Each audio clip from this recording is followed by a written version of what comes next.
বিসমিল্লাহির রহমানির রহিম। আলহামদুলিল্লাহ, আমরা যারা অনলাইন ভিডিও ক্লাসে গণিত শিখতে এসেছি, আমার পক্ষ থেকে শুভেচ্ছা ও সালাম। আসসালামু আলাইকুম রহমতুল্লাহ বারাকাতু। আজকে আমি আমার ধারাবাহিক ক্লাস স্থিতিবিদ্যা, যেটা গণিত তৃতীয় পত্র, অষ্টম অধ্যায়, আমরা আজকে লেকচার 8, আজকে লেকচার 8। আমরা গত ক্লাস পর্যন্ত সমান্তরাল বলের আমরা উপপাদ্য এবং 5টা অঙ্ক করেছি। সমান্তরাল বলের আজকে আরও কিছু অঙ্ক হবে, আজকেও শেষ হবে না, যেহেতু এক ক্লাসে বেশি অঙ্ক করানো যাচ্ছে না।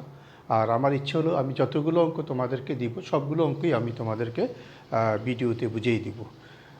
যেহেতু এই অঙ্কগুলো নিয়ে আমাদের অনেক ছাত্রছাত্রী কঠিন মনে করে পড়ে না, আমার এই উদ্দেশ্যের সামনে রেখে আমি সবগুলো অঙ্কই, যতগুলো অঙ্ক আমি তোমাদেরকে করতে বলবো সবগুলো অঙ্কই আমি আমার ভিডিওতে আলোচনা করব।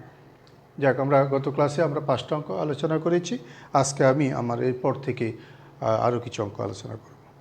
আজকে আমার প্রথমে আমি ত্রিভুজ সংক্রান্ত কিছু অঙ্ক সমান্তরাল বলে আছে, আমরা সেগুলো নিয়ে কথা বলবো।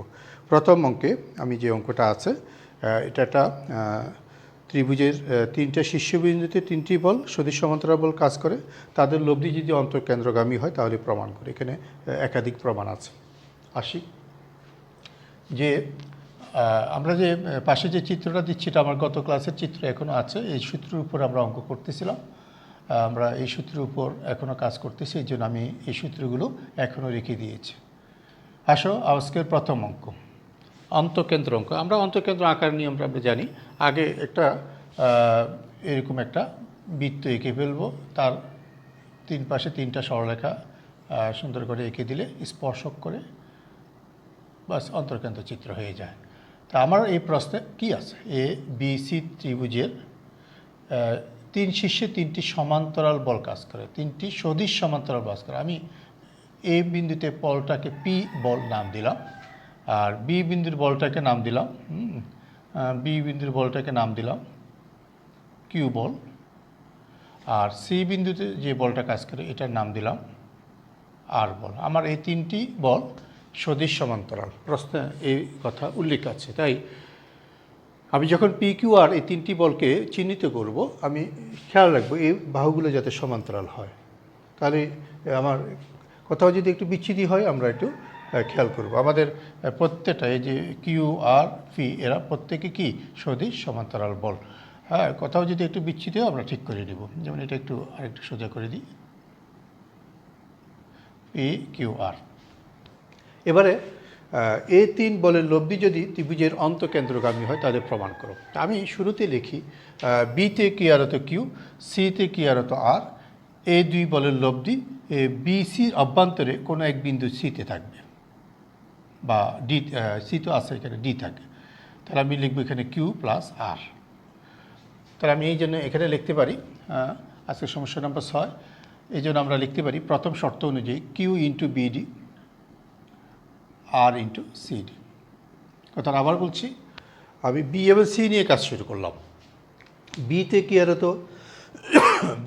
হতো কিউ, সিতে কি আর হতো আর, এ 2 বলের লব্ধি এ বি সির অভ্যন্তরে কোনো এক বিন্দু ডিতে যদি থাকে তাহলে আমি লিখব লব্ধিটা হবে কিউ প্লাস আর, আর লব্ধির কার্যরেখা Q into BD R into CD, যেটা আমার গত ক্লাসের সূত্র, প্রথম সূত্রের মধ্যে পড়ে। এখান থেকে আমি একটা অনুপাত Q by R CD by BD পেতে পারি, রেখে দিলাম। এবার এতে কি আর হতো পি, আর ডিতে কি আর হতো কিউ প্লাস আর, এ 2 বলের লব্ধি এডির অভ্যন্তরে কোনো এক বিন্দু, ধর আমি আই বলে দিলাম, আইতে আছে। তাহলে আইটা আমরা এখানে এই আইতে যে থাকবে লব্ধিটা কত হবে, এই 3টা লব্ধি পি যোগ কিউ যোগ আর। আবার বলছি, এবার এতে কি আর হতো পি, ডিতে কি আর হতো কিউ প্লাস আর, এ 2 বলের লব্ধি এডির অভ্যন্তরে কোনো এক বিন্দু আইতে থাকবে। আমরা কিন্তু আগে চিত্র এঁকে নিয়েছি, অন্তঃকেন্দ্র আগের থেকে চিনি। তাই এই 2 বলের লব্ধি ওই অন্তঃকেন্দ্রতে থাকবে, কারণ প্রশ্ন শুরুতেই বলা ছিল 3 বলের লব্ধি যদি অন্তঃকেন্দ্রগামী হয় তাহলে প্রমাণ করো। এখানে আমাদের একাধিক প্রমাণ আমরা এখন করব। তাহলে প্রশ্নটা কী ছিল? ত্রিভুজের 3 শীর্ষে 3টি সদিশ সমান্তরাল কাজ করে, তাদের লব্ধি যদি ত্রিভুজের অন্তঃকেন্দ্রগামী হয় তাহলে প্রমাণ করো। এখানে কয়েকটা প্রমাণ আছে। তো আমি এখানে 3 বলের লব্ধি কোথায় পেয়েছি? আই। যেহেতু প্রশ্ন বলা ছিল 3 বলের লব্ধি আইতে থাকবে, তাহলে আই হলো ত্রিভুজের অন্তঃকেন্দ্র। তাহলে আই হলো ত্রিভুজের অন্তঃকেন্দ্র। তাহলে এখানে খেয়াল রাখবো অন্তঃকেন্দ্র বৈশিষ্ট্য কী। অন্তঃকেন্দ্র বৈশিষ্ট্য হলো এই এডি রেখাটা ওই কোণকে, শীর্ষ কোণকে সমদ্বিখণ্ডিত করে। কারণ আমাদের একটা উপায় আমরা পড়েছি বা সম্পাদিত চিত্র আঁকতে আমরা শিখেছি, ত্রিভুজের অন্তঃকেন্দ্র হলো ত্রিভুজের কোণগুলোর সমদ্বিখণ্ডক, কোণের সমদ্বিখণ্ডক যেখানে মিলিত হয় সেটা হলো ওই ত্রিভুজের অন্তঃকেন্দ্র। তাহলে আমরা এখানে আই ত্রিভুজের অন্তঃকেন্দ্র। কেন? আমি প্রশ্নে বলা ছিল বলগুলো লব্ধি আইতে আছে।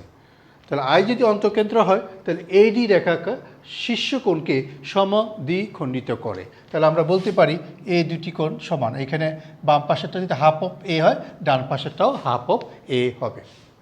তবে এখানে এই অনুপাতটা ত্রিভুজ এ বি ডি থেকে আমি যদি সাইন সূত্র প্রয়োগ করি, সাইন সূত্র প্রয়োগ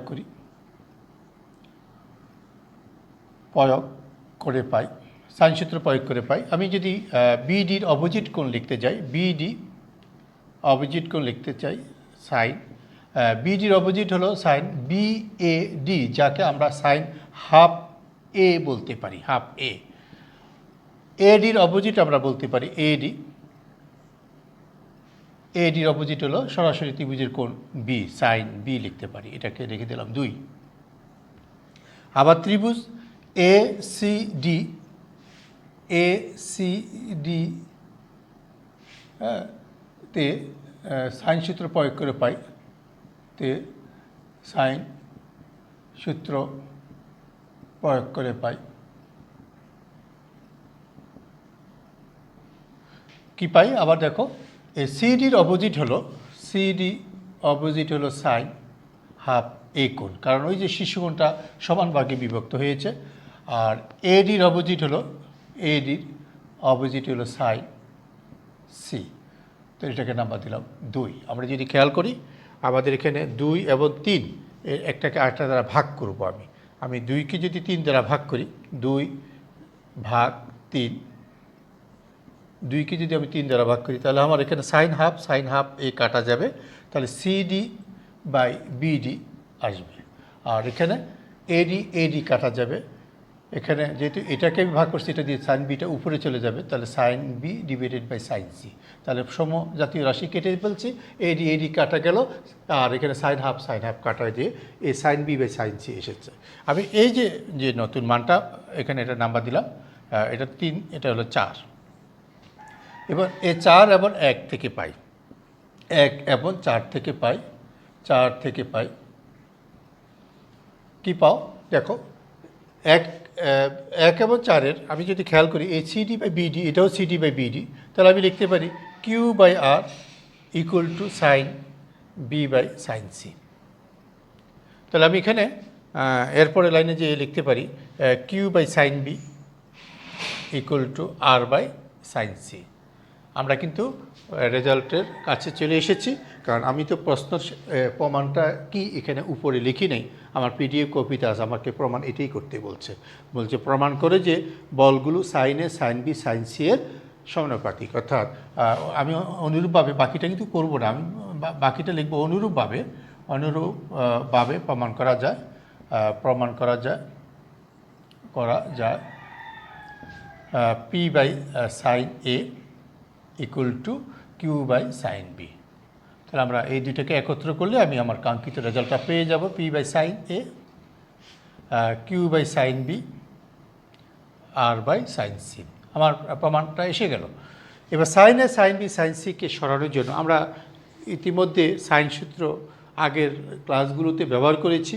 এখানে সাইন সূত্র ব্যবহার করলে ত্রিভুজের 3 বাহু দৈর্ঘ্য চলে আসবে। যেমন সাইন সূত্রটা কী ছিল? এ বাই সাইন এ, ত্রিভুজের সাইন সূত্র B by sine B, C by sine C, equal to কত ছিল 2r ছিল, তাই না? আমি এই সাইন সূত্র থেকে যদি আমি এ বি সির মান sign A sine B sine সির মান এনে এখানে বসাই দিই, তাহলে আমার আরেকটা রাজা এখানে যেহেতু প্রশ্নের মধ্যে আর থাকে, তা আমরা এই আরকে নতুন একটা আর প্রাইম বলে দিব। তারপর আমি লিখে দিব এখানে sine A equal to A by twice R prime, sine B equal to B by twice R prime, এভাবে sine C equal to B by two R prime, এভাবে sine C equal to C by two R prime, তাই না? তার মানে A sine A B sine C sine A sine B sine সির মানটা যদি আমরা বের করে তারপরে এখানে বসাই দিই, আমার রেজাল্ট চলে আসবে। যাই হোক, আমি বাকিটা করলাম না, যেহেতু আমার পিডিএফ কপিতে এটা থাকবে। ওই পরে যে রেজাল্টটা, এটা হলো P by sine A Q by sine B, এইভাবে আসবে পি বাই এ, সাইনের মান বসালে এখানে আসবে বি, এখানে আসবে সি, অর্থাৎ বাহুগুলো দৈর্ঘ্য সমানুপাতিক আসবে। তা আমার প্রথম প্রমাণটা পাঠ্য বইতে দুইভাবে ছিল, একটা ছিল এইভাবে, আরেকটা ছিল এইভাবে। তাহলে আমরা প্রশ্নটা আরেকটু স্মরণ করাই দিই। ত্রিভুজের তিন শীর্ষে সদিশ সমান্তরালভাবে যদি তিনটি বল পি কিউ আর কাজ করে, তাহলে এবং তাদের লব্ধি যদি ওই ত্রিভুজের অন্তঃকেন্দ্রগামী হয়, তাহলে প্রমাণ করে যে বলগুলো যথাক্রমে sign A sine B sine C এর সমানুপাতিক, অথবা প্রমাণ করে যে বলগুলো যথাক্রমে এ বি সি ত্রিভুজের তিন বাহুর দৈর্ঘ্যের সমানুপাতিক। এই তো আমার প্রথম অঙ্ক আজকে আলোচনা। তাহলে আমি আজকে আমার প্রথম অঙ্ক আলোচনা করলাম। তারপর 7 নম্বর অঙ্ক যাই। সপ্তম অঙ্ক হলো, এবার হলো আগের প্রশ্ন বলগুলো লব্ধি ছিল অন্তঃকেন্দ্র, এবারে বলছে বলগুলোর লব্ধি যদি পরিকেন্দ্রগামী হয়। আমি চিত্রটা আবার নতুন করে আঁকি। এবার প্রশ্ন হলো পরিকেন্দ্রগামী, তাহলে পরিকেন্দ্র চিত্র কীভাবে আঁকলে ভালো হয়? আমরা যদি এইভাবে একটা ত্রিভুজ আঁকি, বৃত্ত আঁকি, বৃত্তের ভিতরে যেটা ত্রিভুজ দিয়ে দিই, এই যে একটা ত্রিভুজ দিয়ে দিলাম এ বি সি। এখন এই বলগুলো ত্রিভুজের তিন শীর্ষে সদিশ সমান্তরাল বলভাবে কাজ করে। আমি যদি প্রথম বলটাকে এখানে এই বিন্দুতে দেখাই, ধরো এখানে এ বিন্দুতে এই প্রথম বলটা পি দেখানো হলো, আর বি বিন্দুতে দ্বিতীয় বলটা কিউ দেখানো হলো, আর তৃতীয় বিন্দুতে আর বল দেখানো হলো। এবার প্রশ্ন বলছে এই বল তিনটির লব্ধি এই ত্রিভুজের পরিকেন্দ্রগামী হইলে প্রমাণ করে। এখানেও আমার 2 বা 3টা প্রমাণ পাঠ্য বইতে আছে, আমি আমার পিডিএফ কপিতে 2 বা 3টাই দিয়ে দিব। কেমন? তাহলে আসো আবার শুরু করি আগের মতো। বিতে ক্রিয়ারত কিউ, সিতে ক্রিয়ারত আর, এই দুই বলের লব্ধি বিসির অভ্যন্তরে কোনো এক বিন্দু যদি ডিতে থাকে, তাহলে আমি লব্ধিটা বলবো কিউ প্লাস আর। তাহলে আমি লিখতে পারি Q into BD R into city, অর্থাৎ আমার আগের অঙ্কের প্রথম লাইনের সাথে মিলে গেল। এবারে এতে কি আর তো পি আর ডিতে কি আর তো কিউ প্লাস আর, এই দুই বলের লব্ধি এডির অভ্যন্তরে, ধরো আমি ধরে নিলাম ও বিন্দুতে আছে। ও কি বিন্দু আমি এখনও বলিনি, ও বিন্দুতে আছে বললাম। তো ও বিন্দুতে কী আছে বলগুলো? এ পি কিউ আর, এই তিন বলের লব্ধিটা আছে এখানে। এই ও বিন্দুতে আছে পি যোগ কিউ যোগ আর, এই তিন বলের লব্ধিটা আছে ও বিন্দুতে। এখন প্রশ্ন শুরুতে যেহেতু আমার বলা ছিল বল তিনটির লব্ধি ত্রিভুজের পরিকেন্দ্র দিয়ে যায়, তাহলে আমি ও বিন্দুটাকে ত্রিভুজের পরিকেন্দ্র বলবো। তাহলে ও বিন্দু যদি ত্রিভুজের পরিকেন্দ্র হয়, তাহলে এডি রেখাটাও পরিকেন্দ্রর উপরেই আছে। তাহলে পরিকেন্দ্র আছে, তাহলে ও হলো ত্রিভুজের পরিকেন্দ্র। আমি এখানে পরিকেন্দ্র এই অঙ্কটা করতে হলে আমাকে এই রেখাটা আর এই রেখাটা যোগ করতে হবে, অর্থাৎ ও বি ও সি যোগ করতে হবে। আমি যোগ করে দিলাম। আর 3টা বলের লব্ধি তো আমার এখানেই ছিল, আমি মনে রাখবো এখানে ছিল পি যোগ কিউ যোগ আর ছিল এখানে। আসো এবার আমার আগেরটাতে আমরা যেভাবে সাইন সূত্র দিয়ে করছি, এখানেও সাইন সূত্র, তবে এখানে হবে ও বি ডি ত্রিভুজ থেকে আসবে। তাহলে ও বি ডি আমি এখানে এই যে ও বি ডি ত্রিভুজের সাইন সূত্র প্রয়োগ করে পাই। তাহলে আবার ও বি ডি ত্রিভুজ থেকে আমি নিচ্ছি, তো বিডির জন্য হবে বি ও ডি কোণ, এখানে হবে বি ও ডি কোণ, বি ও ডি কোণ। আর এ ওডি, এটা হলো বিডি, আর এটা হলো ওডি হবে, এখানে এটা ওডি হবে। ওডির জন্য আসবে ও বি ডি কোণ, এখানে লিখব ও বি ডি কোণ। ঠিক অনুরূপভাবে ও সি ডি ত্রিভুজে, তাহলে এখানে মনে রাখতে হবে কোন ত্রিভুজের মধ্যে সাইন সূত্র প্রয়োগ হচ্ছে। এবার ও সি ডি ত্রিভুজে সিডির জন্য আসবে সি ও ডি কোণ, এখানে হবে সিডির জন্য আসবে সিওডি কোণ, আর ওডির জন্য আসবে ও সিডি কোণ, ও সিডি কোণ। আমরা যদি লক্ষ্য করি আমার এই 2 এবং 3-এর মধ্যে আমার এই চিত্রের মধ্যে এই দুটি কোণ কিন্তু সমান, ও বিডি ও সিডি সমান। কেন সমান? আমরা জানি এখানে ও বি এবং ও সি বৃত্তের ব্যাসার্ধ বলে এরা সমান। ও বি যদি ও সির সাথে সমান হয় তাহলে ও বিডি কোণ ও সিডি কোণও সমান। এই আমরা যদি খেয়াল করি 2 এবং 3-এর ডান পক্ষটা পুরো সমান হয়ে গেছে। দেখো এখানে ওডি আর ওবিডি ওসিডি সমান, তাহলে হরের ওবিডি ওসিডি যেহেতু সমান তাহলে আমি ডান পক্ষটা পুরো সমান হয়ে গেছে। তাহলে আমরা এখানে লিখতে পারি 2 এবং 3 থেকে লিখতে পারি 2 এবং 3 থেকে লিখতে পারি 2 এবং 3 হতে পাই। যেহেতু আমার ডান পক্ষটা সমান, এই ডান পক্ষটা এই পক্ষের সাথে সমান, তাহলে আমি বলবো লেফট হ্যান্ড সাইডও সমান। তাহলে আমি লিখব BD divided by sine BOD কোণ, একইভাবে CD divided by sine COD কোণ। আমার লক্ষ্য কিন্তু সিডি বাই বিডি আনা, তো একটা কাজ করি, সিডির নিচে বিডিটা নিয়ে যাই, বিডিটা নিয়ে গেলাম, সিডির নিচে বিডিটা নিয়ে গেলাম, এই যে সিডির নিচে বিডিটা নিয়ে আসলাম। কেমন? তাই এখানে তাহলে আবার সিডির নিচে বিডি আনলে উপরে হবে সাইন সিওডি কোণ আর নিচে হবে সাইন বিওডি কোণ। এবার আসো চিত্রের মধ্যে সাইন সিওডি কোণ, এই যে সিওডি কোণ, এটা লিখতে পারি 180 মাইনাস এ ও সি কোণ। উপরেটা লিখতে পারি সাইন সিওডি কোণের জন্য লিখতে পারি 180 মাইনাস এ ও সি কোণ। কেন এ ও সি কোণ লিখতে পারি? এটা আমাদের এক সরল কোণ, এই কারণে। বিওডি একইভাবে বিওডি জন্য লিখতে পারি 180 মাইনাস এ ও বি, এখানে 180 মাইনাস এ ও বি কোত্থেকে লিখলাম? এক সরল কোণ, 180 মানে পাই মাইনাস এ ও সি। এখানে যদি আমরা খেয়াল করি sine 180 minus theta equal to কত? সাইন থিটা, তার মানে এ ও সি, নিচে আসবে সাইন এ ও বি। এবারে আমি যদি লক্ষ্য করি আমার সাইন এ ও সি বৃত্তের কেন্দ্রস্থ কোণ, দেখো এ ও সি বৃত্তের কেন্দ্রস্থ কোণ, তাহলে আমি লিখতে পারি এ ও সির জন্য লিখতে পারি 2b। আমরা জানি এই কেন্দ্রস্থ কোণ বৃত্তস্থ কোণের যে উপপাদ্যটা আছে, এই কেন্দ্রস্থ কোণটা হবে এই বৃত্তস্থ কোণের কি অর্ধেক, অর্থাৎ এই বৃত্তস্থ কোণের দ্বিগুণ হলো কেন্দ্রস্থ কোণ। তাহলে আমি এখানে 2b লিখতে পারি। ঠিক অনুরূপভাবে এ ও বি এর জন্য লিখতে পারি 2c সাইন 2c। তাহলে আমি এখানে যে মানটা এখন পেয়েছি এই মানটা আমি একে বসাই দেবো। এই যে একে আমার সিডি বাই বিডি ছিল, তো তাহলে 1 নং যদি আমি বসাই দিই একে, তাহলে আমার CD by Q by R equal to CD by বিডির মানটা, এই মানটা আমি যেহেতু এত পেয়েছি তাহলে আমি লিখতে পারি sign 2b divided by sine 2c। তাহলে এবার আমি এখানে এই অনুপাতটা যেটা আমি পেয়েছি বাম পাশে লিখতেছি আবার, যে আমি পেয়েছি কিউ বাই সাইন 2b আর sine 2b equal to R by sine 2c।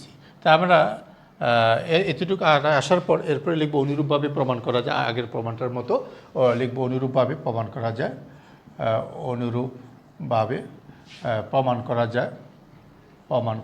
যায় P by sine 2a equal to Q by sine 2b। তো এবার আমি এই তিনটাকে একত্র করি যখন দিব, অতএব কিউ বাই পি বাই, অতএব এই দুটাকে একত্র করলে P by sine 2a equal to Q by sine 2b R by sine 2c। আমাদের বইতে প্রথম প্রমাণটা এভাবে আছে। তাহলে আমি বুঝলাম ত্রিভুজের বলগুলো যদি ত্রিভুজের 3 শীর্ষে সদিশ সমান্তরালভাবে কাজ করে, অর্থাৎ পি কিউ আর এই 3টি বল যদি ত্রিভুজের শীর্ষবিন্দুতে একই দিকে একই মুখে কাজ করে এবং তাদের লব্ধি যদি পরিকেন্দ্রগামী হয় তাহলে তারা এই শর্ত মেনে চলে। আমরা এটাই প্রমাণ করার জন্য প্রশ্নে বলা ছিল। এখান থেকে আরও 2টা প্রমাণ আছে পাঠ্য বইতে। যেমন আমরা এর আগে যখন আমরা ওই লামির উপপাদ্যের অঙ্ক করেছিলাম, ঠিক এই পর্যায়ে আসার পর আমরা কিন্তু আরও ক্যালকুলেশন করেছিলাম। অর্থাৎ আমার প্রমাণটা যদি এখানে আসে আমরা এখানে থেমে যাব, আর যদি প্রমাণটা আরও করতে বলে আরও করব। যেমন সাইন 2a কে ভাঙাইলে কি আসে? 2 sin a cos a। Sine 2b কে ভাঙাইলে কত আসে? 2 sin b cos c। Sine 2c কে ভাঙাইলে কত আসে? 2 sin c cos c। এবার সাইনকে সরাবো সাইন সূত্র দিয়ে, কসকে সরাবো কস সূত্র দিয়ে, তখন আমি আরেকটা প্রমাণ পাবো, যা পাঠ্য বইতেও আছে, আমার পিডিএফ কপিতেও আছে। আমি যে তোমাদের পিডিএফ কপিটা রেখে দিব, তোমরা পিডিএফ কপি থেকে প্রশ্ন এবং উত্তর ভালো করে বুঝে নিলেই বাকিটা করতে পারবা। ঠিক আছে, আমি এই প্রমাণের মধ্যে আর সামনে অগ্রসর হলাম না, বাকিটা তোমরা দেখে নিবে। তো আজকে আলোচনা আমি এটা 7 নম্বর আলোচনা করলাম। আমি এবার অষ্টম অঙ্কে চলে যাচ্ছি। অষ্টম অঙ্ক 8 নম্বর অঙ্ক। 8 নম্বর অঙ্কে প্রশ্নে আমি যে অঙ্কটা করছি এখন, এটার সাথে একটু মিল আছে। কেমন মিল আছে? আমার এই অঙ্কটা আমি যেটা এখন বলছি, এটা বলছিলাম ত্রিভুজের বলগুলো ত্রিভুজের 3 শীর্ষে সদিশ সমান্তরালভাবে কাজ করে। এটা 7 নম্বর অঙ্ক ছিল। 8 নম্বর অঙ্কের পার্থক্যটা হলো, প্রশ্নে বলে দিচ্ছে বি ও সি বিন্দুতে দুটি বল। আমি একটু মুছে বলি তাহলে ভালো হবে। এখানে বলছে বি ও সি বিন্দুতে দুটি বল কিউ এবং আর, আমি ধরে নিচ্ছি আর। বি এবং সি বিন্দুতে দুটি বল কিউ এবং আর, এই দুটি বলের এ বিন্দুগামী, না কথাটা আবার বলছি, এ বিন্দুগামী একটি বল এ বিন্দু দিয়ে তার পরিকেন্দ্র বরাবর একটি বল, এ বিন্দুগামী তার পরিকেন্দ্র বরাবর একটি বল, এ ও বরাবর প্রশ্ন উল্লেখ আছে, পরিকেন্দ্র বরাবর একটি বল পি, পরিকেন্দ্র বরাবর একটি বল পি, তাকে যদি বিভাজন করা হয়, তার বি ও সি বিন্দুতে যে দুটি বল আসবে এ কিউ এবং আর, এই দুটি বলের অনুপাত বের করো।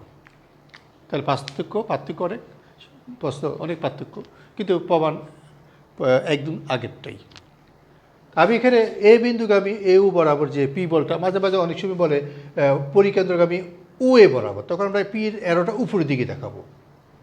ঠিক আছে, তা আমি শুরুতেই এই অঙ্কটা শুরুতে এভাবে বলে নিব, এ ও বরাবর পরিকেন্দ্রগামী যে বলটি, দুটি অংশক বল ধরে নিচ্ছি কিউ এবং আর, যা বি ও সি বিন্দুতে ক্রিয়া করে। তাহলে আমার প্রশ্ন শুরুতে কথা অনুযায়ী বোঝা গেল কিউ এবং আর এর লব্ধি পি, যা এখানে আমি যদি বলি এই জায়গাটা হলো ডি বিন্দুতে সেট করে বিসিকে, তাহলে আমি ওই শুরুতে যেটা লিখছি ওইটা ঠিক থাকবে, Q into BD R into CD. তার এরপরে এটাও ঠিক থাকবে, এরপরে এই পর্যন্ত যা আছে সব ঠিক থাকবে। এই প্রমাণটা এখানে এসে শেষ করে দিয়েছে, অর্থাৎ আমাকে এ পর্যন্ত শেষ করে দিয়েছে। বলছে বলদের অনুপাত বের করো, কিউ এবং আর এর বল প্রমাণ করে যে এই অংশক বলদের অনুপাত এখানে যেটা আছে এটা প্রমাণ করতে বলছে, অর্থাৎ এই পর্যন্ত শেষ। আবার নতুন কিছু বুঝাইতে হলো না, আগের অঙ্কটাই। তাহলে শুধু চিত্রটা একটু পরিবর্তন ঘটেছে, আর অঙ্কের টোটাল যে ক্যালকুলেশন, এই ক্যালকুলেশনের মধ্যে কোনো পরিবর্তন ঘটেনি। তাহলে আমাদের একটা সুবিধা হলো, সিমিলার একটা অঙ্ক পেয়েছি, এটা অনেকবার এসেছে জাতীয় পরীক্ষায়। এই 8 নম্বর অঙ্কটা 7ও এসেছে, কিন্তু 8 নম্বর অঙ্কটা জাতীয় পরীক্ষায় তুলনামূলক একটু বেশি এসেছে। তা আমি 7ও বুঝেই ফেললাম, 8ও বুঝেই ফেললাম। এবার আসো আমি নতুন আরেকটা প্রশ্নে যাচ্ছি, 9 নম্বর প্রশ্নে যাচ্ছে। 9 নম্বর প্রশ্নে আমাকে বলছে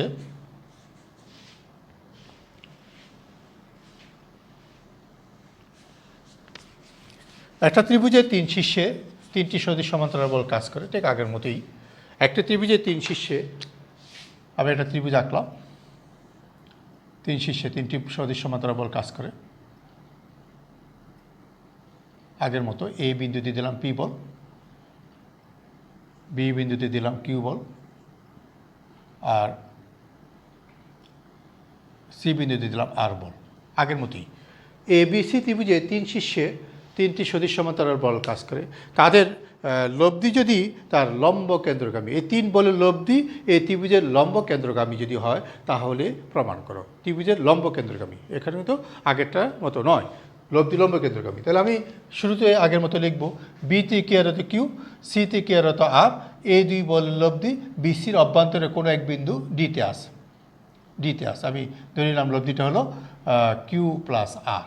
তাহলে আমি আগের মতো লিখলাম যে কিউ ইন্টু বিডি, এই যে Q into BD R into CD, আগের মতো লিখলাম। তাহলে Q by R equal to CD by BD. তাহলে Q by R equal to CD by BD আমরা এই পর্যন্ত রেখে দিলাম।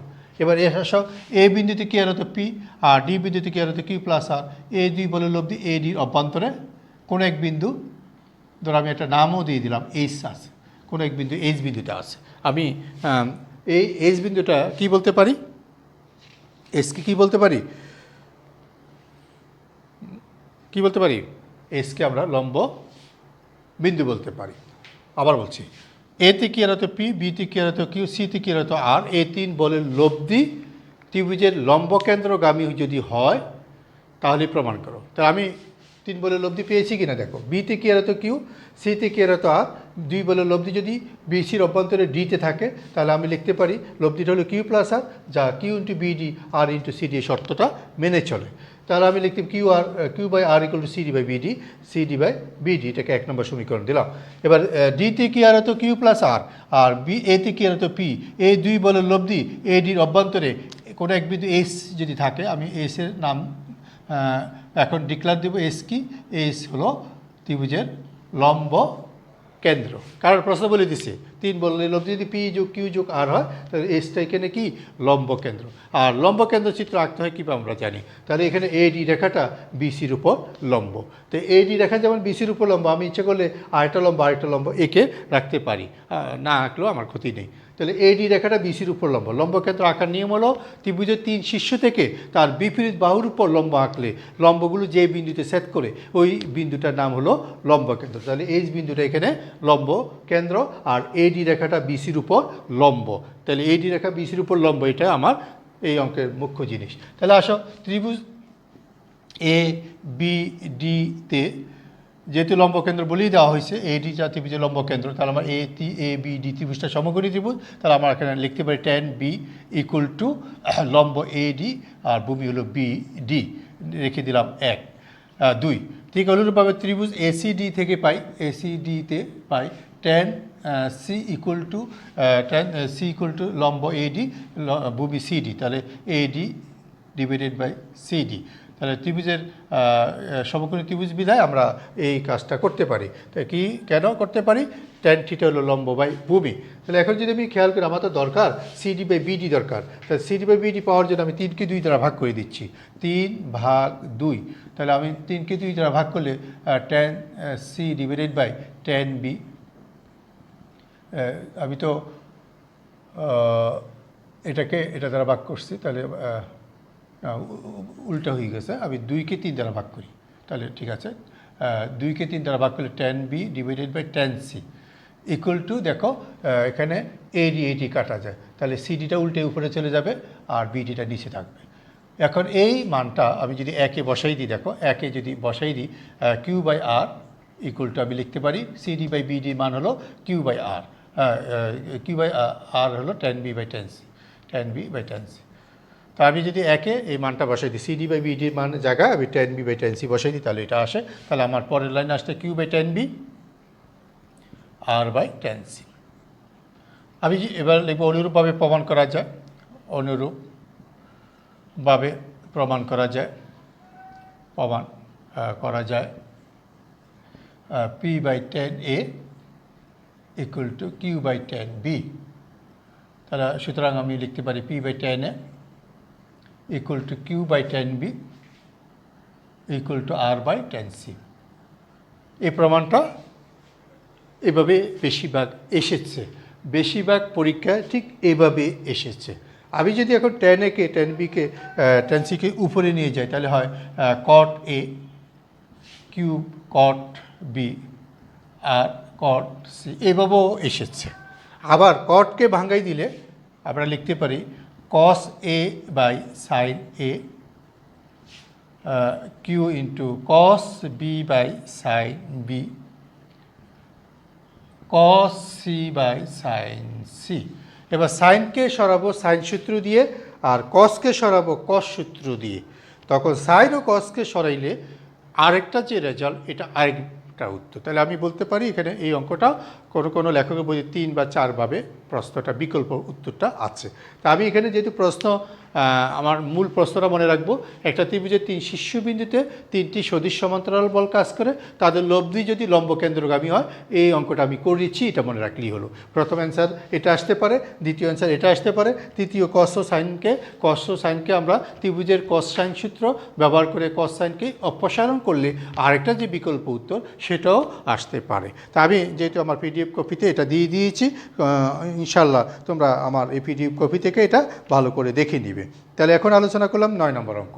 আর এই 9 নম্বর প্রবলেমটা জাতীয় পরীক্ষা সর্বোচ্চ এসেছে। আজকের আলোচনার মধ্যে যে ত্রিভুজের অঙ্কগুলো আলোচনা হচ্ছে তার মধ্যে 9 নম্বর অঙ্কটা সর্বোচ্চ এসেছে। তোমরা পাঠ্য বই থেকে সাল যেগুলো আছে একটু চিহ্নিত করে নিলেই দেখতে পারবে। আসো এবার 10 নম্বর অঙ্কে। আমি অপেক্ষাকৃত যে অঙ্কগুলো জাতীয় পরীক্ষা এসেছে এগুলো কিন্তু আমার আলোচনা আগে আসতেছে। এই চ্যাপ্টারের যে অঙ্কগুলো অপেক্ষাকৃত বেশি এসেছে এগুলো আমার আলোচনা আগে আসতেছে। আসা 10 নম্বর প্রশ্ন। এবার ওই আগের মতো ত্রিভুজের 3 শীর্ষে 3টি সমান্তরাল বল কাজ করে, সদিশ সমান্তরাল বল কাজ করে। ত্রিভুজের 3 শীর্ষে 3টি সদিশ সমান্তরাল বল কাজ করে। ত্রিভুজ এ বি সি 3 শীর্ষে 3টি সদিশ সমান্তরাল, একটা বল পি বল, আরেকটা বল কিউ বল, আরেকটা বল আর বল। এইভাবে 3টি সদিশ সমান্তরাল বল কাজ করে। বলছে এই 3টি বল এ বিসি ত্রিভুজের লব্ধি, এই 3টি বলের লব্ধি এই ত্রিভুজের ভরকেন্দ্র দিয়ে গেলে প্রমাণ করো। তাহলে আজকে আলোচনার মধ্যে খেয়াল করবে, আজকে আমার প্রথম অঙ্কটা ছিল কি অন্তঃকেন্দ্র, 2 নম্বর অঙ্কটা ছিল পরিকেন্দ্র, 3 নম্বর অঙ্কটা ছিল একটু আগে যেটা করলাম পরিকেন্দ্র, অবশ্যই 2টা করছি। 3 নম্বর অঙ্কটা হলো লম্ব কেন্দ্র, এখন আমি বলতেছি ভরকেন্দ্র। তাহলে দেখা যায় এখানে 4 রকম অঙ্কই পাওয়া গেছে। তাই ত্রিভুজের 3 শীর্ষে 3টি সদিশ সমান্তরাল বল যদি কাজ করে এবং তাদের লব্ধি যদি ভরকেন্দ্র দিয়ে যায় তাহলে প্রমাণ করো P equal to Q equal to R. এখানে আমার আজকের আরেকটা প্রমাণে আমি ঢুকতেছি।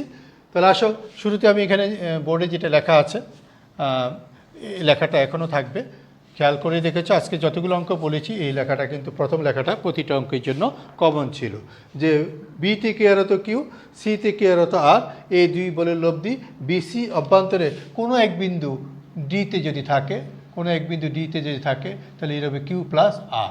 কোনো এক বিন্দু ডিতে আসে, আমি বিন্দুটাকে ডি ধরলাম, প্রতিবারে আমি ডি ধরছি, তাহলে এখানে আসছো Q into BD R into CD. ঠিক আছে, এবার দ্বিতীয় শর্ত মতে এতে কি আর তো পি আর ডিতে কি আর তো কিউ প্লাস আর, এই 2 বলের লব্ধি এডির অভ্যন্তরে কোনো এক বিন্দু জিতে থাকবে।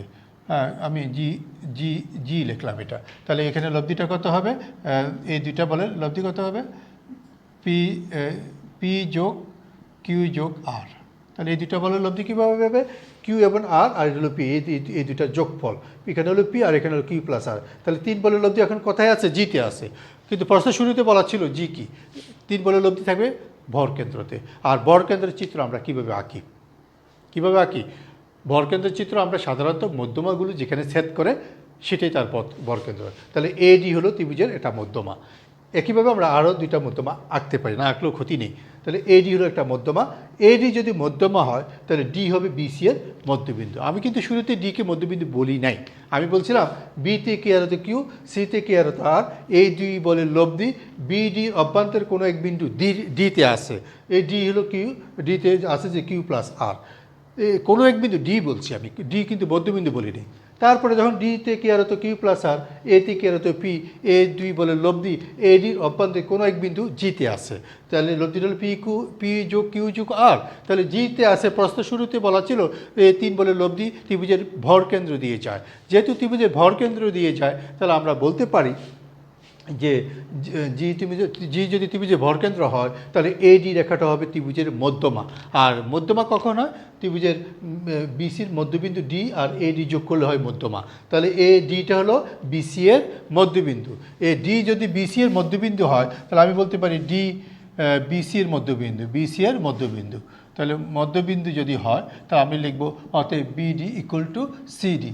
আর এ বিডি ইকুয়াল টু সিডি যদি আমি এখানে একে বসাই দিই, তাহলে একে যদি বসাই দিই তাহলে কিউ ইকুয়াল টু আর হবে। অতএব আমরা কিউ ইকুয়াল টু আর প্রমাণ করে ফেললাম। অনুরূপভাবে প্রমাণ করা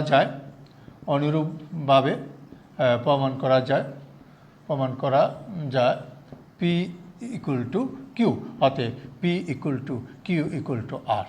তাহলে আমার এই প্রমাণটা এইভাবেই আছে। তাহলে আমি এই যে কয়টা অঙ্ক, এখন আমি পর্যন্ত 5টা অঙ্ক আলোচনা করে ফেলছি আজকে, তার মধ্যে একটা অঙ্ক একদম সেম থাকাতে আমার ওটা বেশি আলোচনা করা লাগেনি। এই 5টা অঙ্কের মধ্যে সবচেয়ে ছোটো অঙ্ক হলো এখন যেটা আলোচনা করলাম 10, আর এই 10 নম্বর প্রশ্নটাও জাতীয় পরীক্ষায় এসেছে, এবং জাতীয় পরীক্ষায় এই অঙ্কটাও যে বছর আসে তারা ভাগ্যবান বলতে হবে, এটা একবার দিবে না, অনেকবারই এসেছে।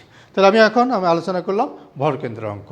আমি ত্রিভুজের আরেকটা অঙ্ক আলোচনা করি আজকে, এই অঙ্কের মাধ্যমে আমি শেষ করব 11 নম্বর প্রশ্ন দিয়ে।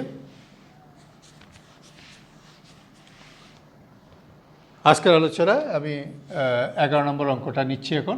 গত ক্লাসে আমি 5টা অঙ্ক আর 6টা অঙ্ক দিয়েছি, আজকেও আমি 5টা 6টাই দিব। আগামী ক্লাসে দেখব, আমার শেষ করার চেষ্টা করব। আগামী ক্লাসে কিছু অঙ্ক ছোট আছে, আমরা ছোট কিছু অঙ্ক আলোচনা করব, আর 2-3টা জটিল অঙ্ক আছে, এগুলো আলোচনা করব। আগামী ক্লাসে আমরা স্থিতিবিদ্যা শেষ করার আশা পোষণ করতেছি। আসো 11 নম্বর প্রশ্ন। পি কিউ আর 3টি সদৃশ সমান্তরাল বল এবিসি ত্রিভুজের শীর্ষবিন্দুতে তাদের ক্রিয়াশীল এবং তাদের মান এবিসির সমানুপাতিক দেখাও যদি লব্ধির অন্তর্কেন্দ্র দিয়ে যায়। মানে আমরা যে আজকে প্রথম অঙ্কটা করছি, লব্ধি যদি অন্তর্কেন্দ্র দিয়ে যায় তাহলে প্রমাণ করে। এখন বলছি উল্টাটা, যে বলগুলো, আমরা আজকে প্রথম অঙ্কটা বলছি বলগুলো লব্ধি যদি ত্রিভুজের অন্তর্কেন্দ্র দিয়ে যায় তাহলে প্রমাণ করো যে বলগুলো তার বাহুগুলো দৈর্ঘ্যের সমানুপাতিক। এখন আমি আজকের প্রথম অঙ্কটা উল্টো অঙ্ক করব। এখন বলছে বলগুলো যদি ত্রিভুজের শীর্ষবিন্দুতে সদৃশ সমান্তরাল ভাবে কাজ করে, এমন বলগুলো যদি তাদের দৈর্ঘ্যের সমানুপাতিক হয় তাহলে প্রমাণ করো যে এই লব্ধিটা ত্রিভুজের অন্তর্কেন্দ্র দিয়ে যায়। উল্টা অন্তর্কেন্দ্রের চিত্রটা আবার একটু আঁকি।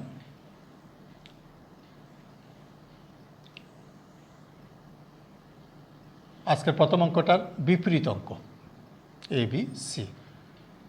আমার আজকের যতগুলো অঙ্ক আছে প্রত্যেকটাই বিপরীত অঙ্ক বইতে আছে, তার মধ্যে এটাই পরীক্ষা আসছে, বাকিগুলো পরীক্ষা আসেনি, তাই আমরা এই অঙ্কটা একটু যোগ করতেছি।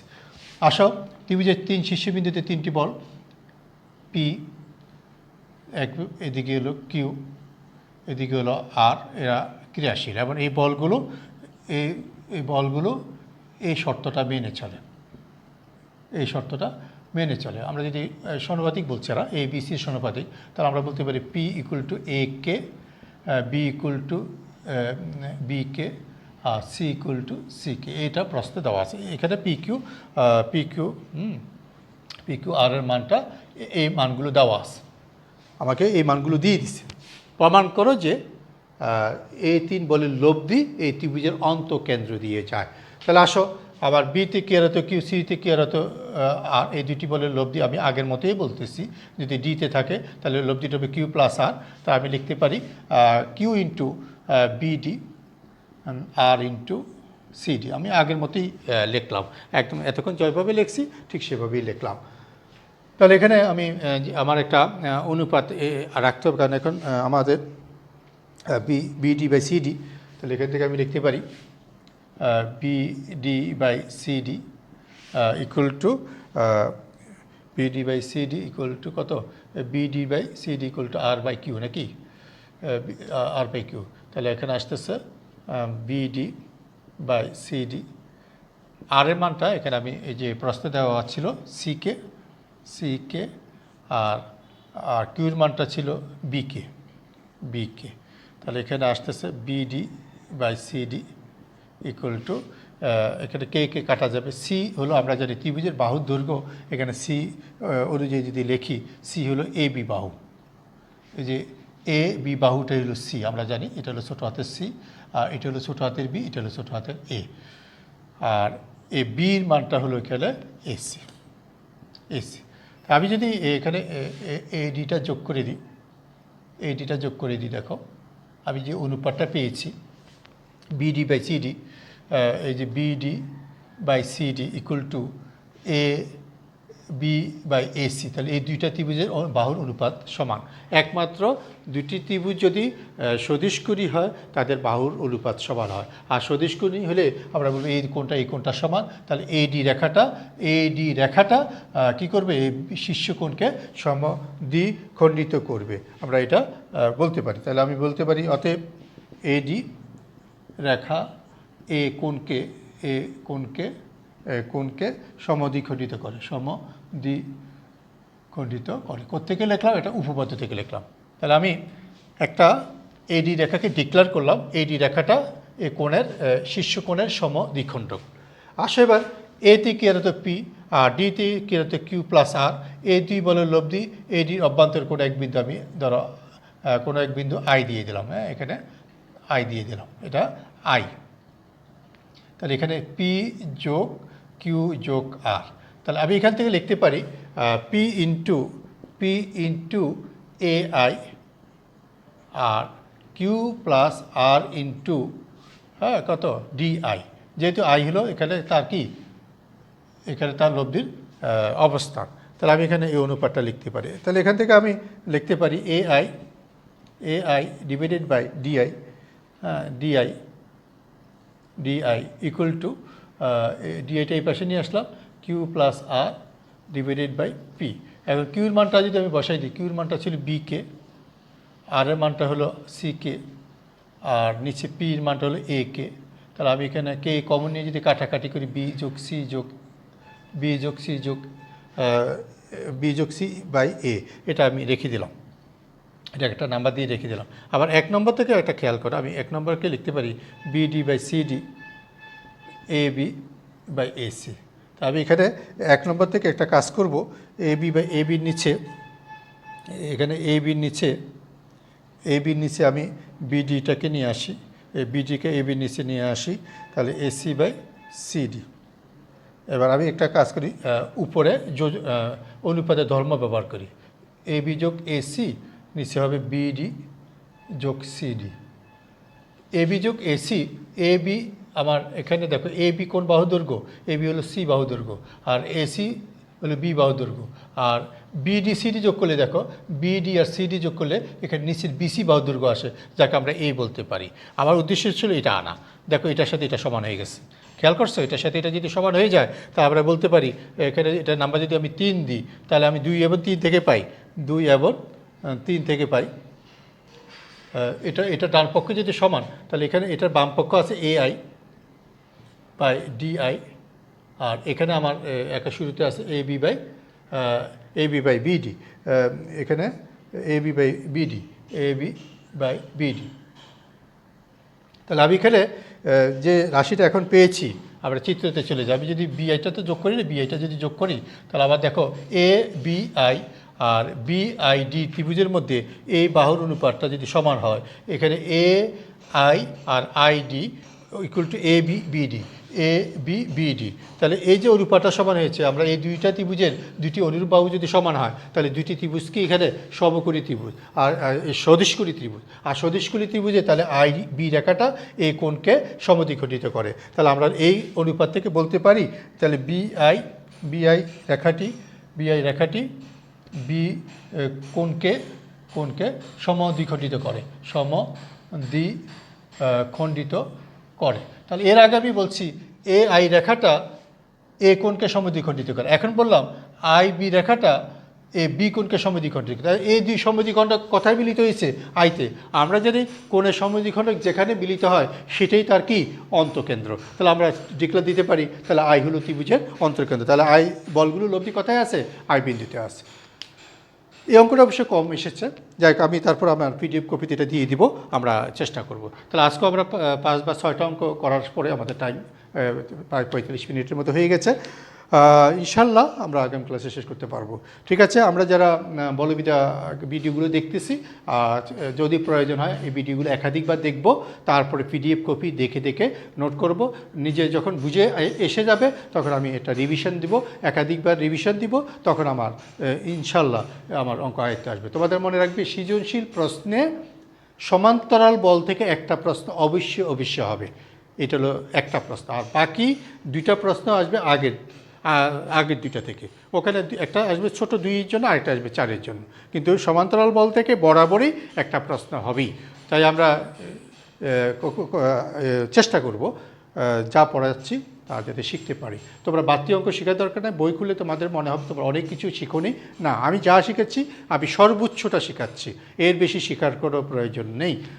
ইনশাল্লাহ তোমরা চেষ্টা করবো আমি যা বলতেছি তা যাতে তোমাদের আয়ত্তের মধ্যে চলে আসে। ঠিক আছে, আমি বিদায় নিচ্ছি। তোমরা সবাই ভালো থাকো, সুস্থ থাকো। খোদা হাফেজ।